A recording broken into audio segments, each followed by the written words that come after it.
Mark and Jane arrived in Edinburgh, they discovered that Mark had left his camera on the train. At the Lost and Found office, he has to fill in a lost property form. First, you have some time to look at questions 1 to 4.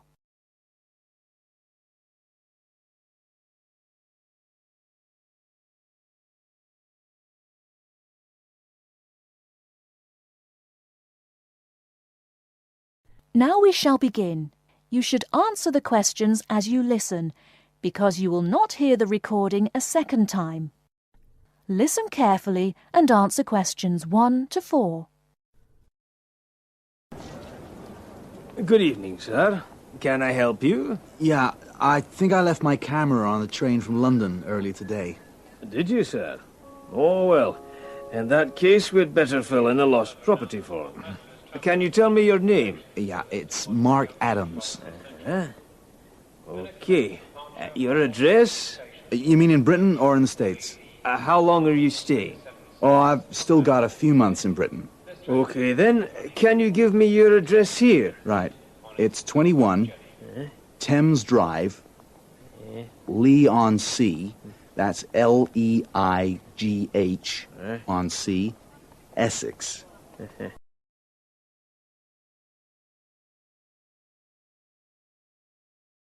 Before you hear the rest of the conversation, you have some time to look at questions 5 to 10.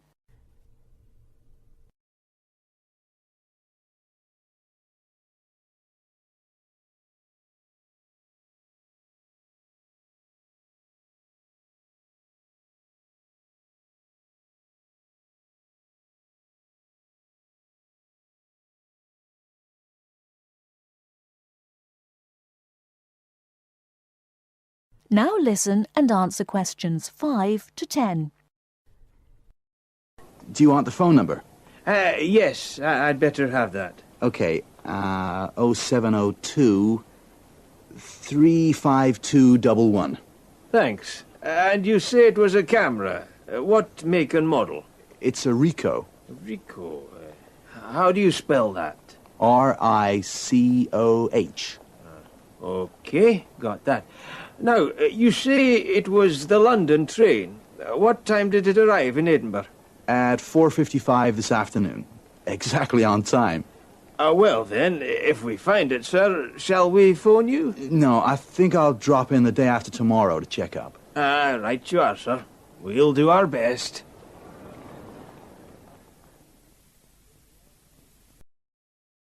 That is the end of part 1.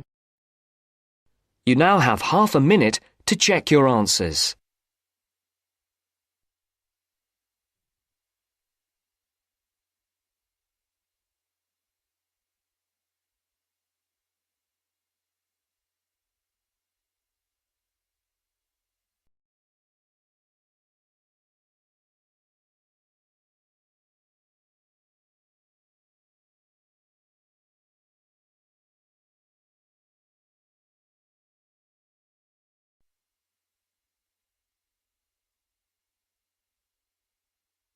Now turns to part 2.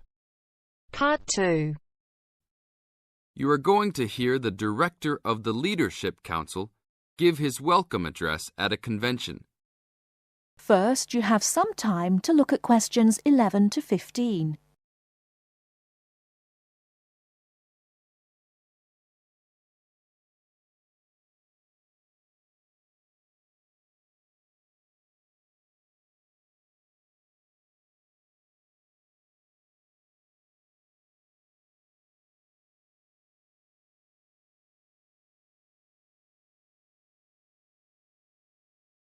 Now, listen carefully and answer questions 11 to 15.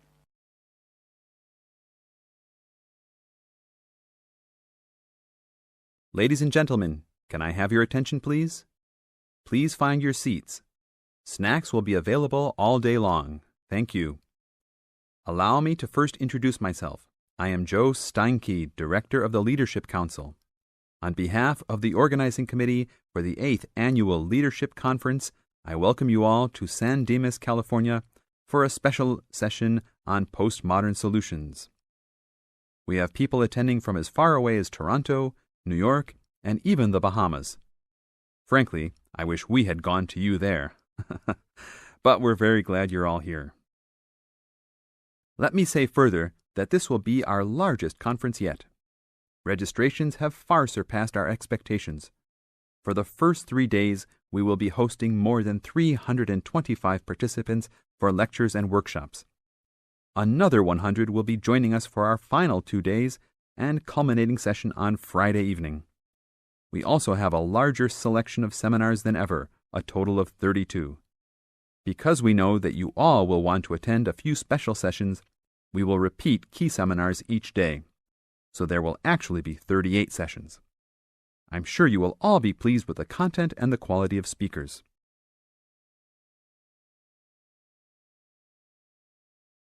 Before you hear the rest of the talk, you have some time to look at questions 16 to 20.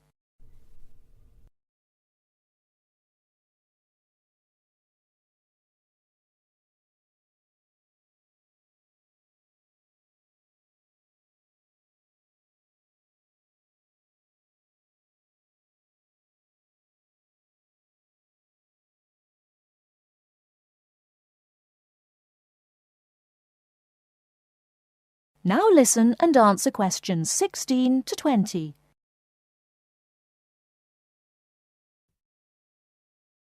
Now, for those who have opted not to take part in our bag lunches, there are a number of places nearby that we can recommend. We are located here in the Convention Center just across the street from the Harford Shopping Mall, and the place we most recommend is Vital's, which is just west across Queen Street on the opposite corner. Please be careful crossing both streets, however, as we don't want to lose any participants. If you're not up to Vital's, you can also get some Italian food at the Olive Garden, which is further down Queen Street and east on Danning Avenue, across from the police station. They have a great minestrone soup and excellent breadsticks, all you can eat. On the other hand, if you want some good old American food, you can head to Fuddruckers for some big hamburgers or to the Cattle Company for some fat, juicy steak. Fuddruckers is next to the Olive Garden, but the Cattle Company is back closer to us in the opposite direction of Vital's. Just go east out of the Convention Center across King Street. It's on the same side as the Convention Center, so you just have one street to cross. Enjoy. But also, please make sure you are back for the afternoon sessions. These will always start at 1:30 p.m. That will give you an hour and a half for lunch each day.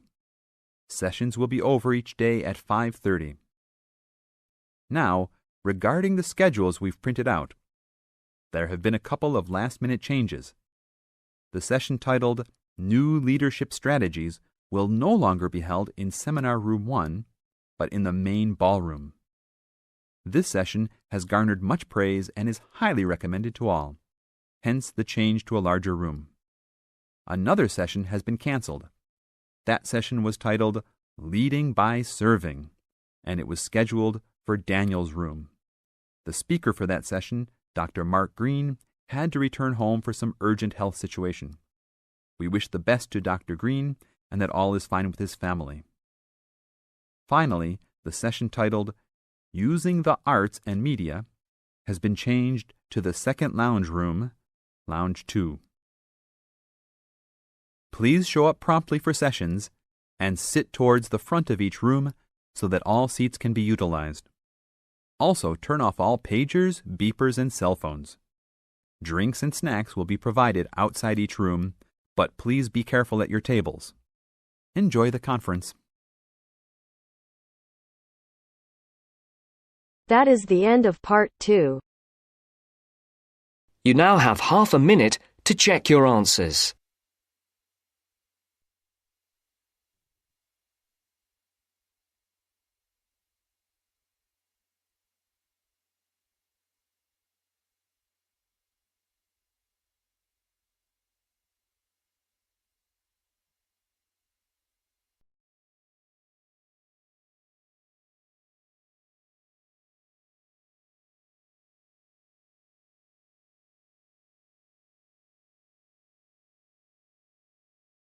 Part 3. As part of our lecture series on everyday health issues, today's talk is on tiredness. We shall look at the main issues in turn, as well as some of the main research that has been carried out in this field. First, you have some time to look at questions 21 to 26.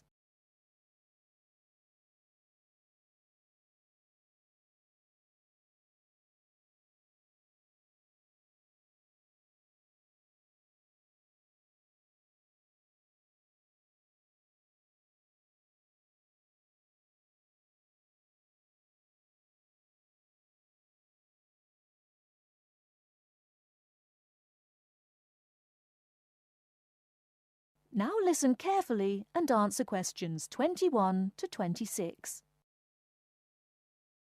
Good morning. As part of our lecture series on everyday health issues, today's talk is on tiredness. We shall look at the main issues in turn, as well as some of the main research that has been carried out in this field. Firstly, it is clear that tiredness is on the rise. No official data exists on the rate of people reporting to doctors with recurring tiredness, but it's a very common complaint. Research suggests that people are not relaxing properly and often work when they do not have enough energy. Furthermore, products to boost energy are also on the rise. Sales of so-called energy drinks loaded with caffeine and sugar have grown by 23% over the last year. And this is not the only instance of an increase in products claiming to boost energy. Guarana, a herbal stimulant, can now be found in everything from chocolate bars to tea bags. Now let's examine what it is that's making people so tired. Dr. Liebhold, a Sydney GP, has done extensive research into this, and he believes that financial pressures, not taking holidays, and not having time off when you become ill due to fear of losing your job are all common causes. Some of the other suggested causes are low oxygen levels in offices, poor diet, or illness. The problem is that tiredness is a symptom of just about every kind of illness, which makes tracking down the cause all the more difficult. The next question to ask is, are people getting enough sleep? Dr. Mansfield from Melbourne's Epworth Sleep Centre, who specialises in sleep disorders, says insomnia often arises when people are going through a stressful period. Mansfield often needs to re-educate people in how to get off to sleep. He recommends keeping your body clock regular by going to bed and rising at similar times every day, and not drinking too much caffeine. And there is some truth in the old story about having a glass of hot milk before bed. Milk contains the amino acid tryptophan, which has been shown to help induce sleepiness.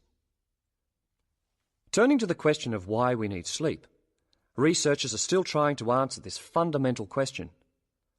Sleep deprivation experiments have shown that after 14 days without sleep, rats will lie down and die. And after only 3 days sleep loss, humans get confused, forgetful, and start having hallucinations. So whatever sleep does, it is important. Before you hear the rest of the talk, you have some time to look at questions 27 to 30.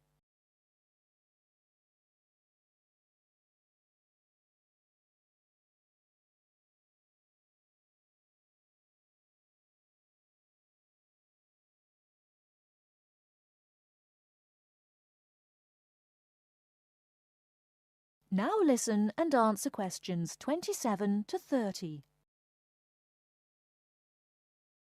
However, not all researchers feel the same way. Trent Watson of the Dietitians Association is not convinced by McMahon's theory, explaining that our bodies don't really like to burn protein as a fuel, so it doesn't really contribute to energy levels. Carbohydrates, however, found in fruit, breads and pastas, are a more common fuel. Anyone following a rigidly high-protein diet with low carbohydrates, even if they are operating at low intensity during the day, could subject themselves to fatigue because they just don't have the carbohydrate stores, Watson says. In general, a good way to stay energised from a dietary point of view is to eat red meat, green leafy vegetables and whole grains. These foods give red blood cells the building blocks for optimum performance in their role of delivering oxygen to muscles. To sum up, Tiredness is a health problem on the increase, and there continues to be much debate surrounding its causes and remedies. Now, if there are any questions, I'd be happy to answer them. That is the end of part 3. You now have half a minute to check your answers.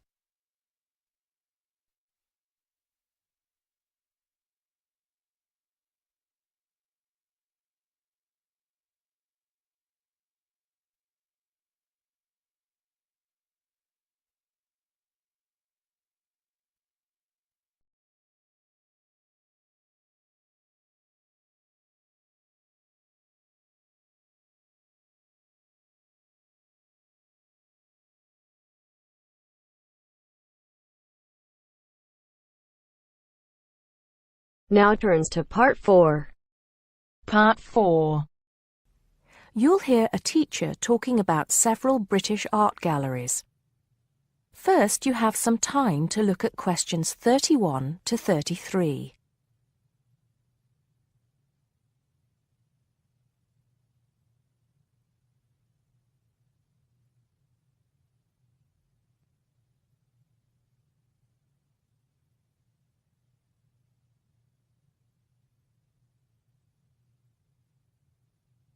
Now listen carefully and answer questions 31 to 33. Good afternoon. Welcome to the first class of V100 Art and History. The objectives of the course, as you will have seen if you've taken a look at the syllabus, include familiarizing yourselves with the vocabulary and language of art, learning about the basic elements of art and design, and finally, discussing historical periods as they pertain to art. The course will also give you the opportunity to visit some of the many galleries and museums that Britain has to offer. So, having said that, I'd like to spend the rest of today's class talking about 4 of the more important galleries that we will be visiting in the coming year. As most of you already know, or at least I hope most of you know, there are 4 Tate galleries in all. To begin, I'd like to tell you a little bit about the Tate Modern. Tate Modern is located in a very busy part of London called the South Bank. It's close to 2 world-renowned tourist attractions, St. Paul's Cathedral and Shakespeare's Globe Theatre. Now, interestingly enough, Tate Modern is housed in what was a power station, built in several stages between 1947 and 1963. It was closed down in 1981 and reopened as a gallery in the year 2000. Tate Modern consists of 5 levels, with the Tate collection being shown on the 3rd and 5th levels. On level 2, the works of contemporary artists are exhibited, while level 4 is used for holding large temporary exhibitions. Since this museum opened, it has become a popular spot for both Londoners and tourists alike. And believe it or not, it doesn't cost anything to get in to see the collection displays. Before you hear the rest of the talk, you have some time to look at questions 34 to 40.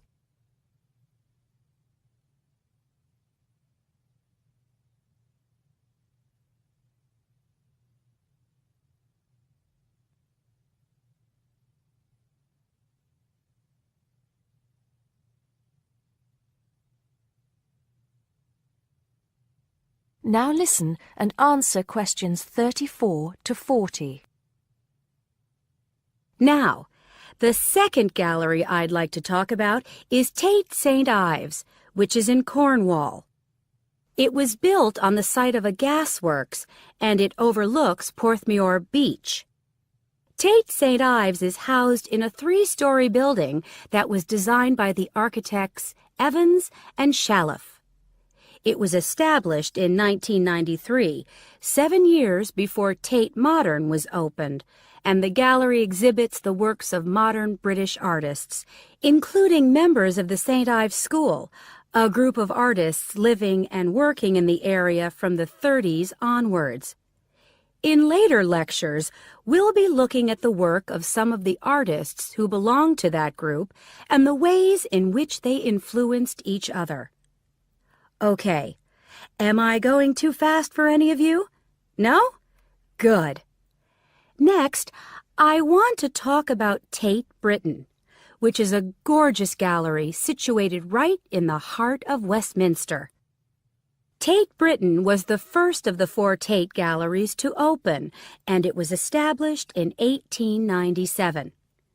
It was built on the site of an old prison, and when it first opened its doors, it was called the National Gallery of British Art. Later, it became known as the Tate Gallery, after the man who founded it, Sir Henry Tate. During its lifetime, Tate Britain has been damaged twice, once by floodwaters from the River Thames and once by bombings during World War II. This gallery has an interesting range of exhibitions of historic and modern art from 1500 up to the present day. Now, the last gallery I'd like to tell you about is called Tate Liverpool. It's not hard to figure out where this gallery is located, is it? It was opened in 1988 to exhibit displays from the Tate collection, and it also has a program of temporary exhibitions. Tate Liverpool is housed in what was once a warehouse, and for some years it was one of the biggest galleries of modern and contemporary art in the UK. Well, that's a brief overview of just a few of the galleries we'll be visiting. I'd like now to look in a little more detail at what you can expect to see in each of these galleries, starting with Tate Britain. That is the end of part 4. You now have half a minute to check your answers.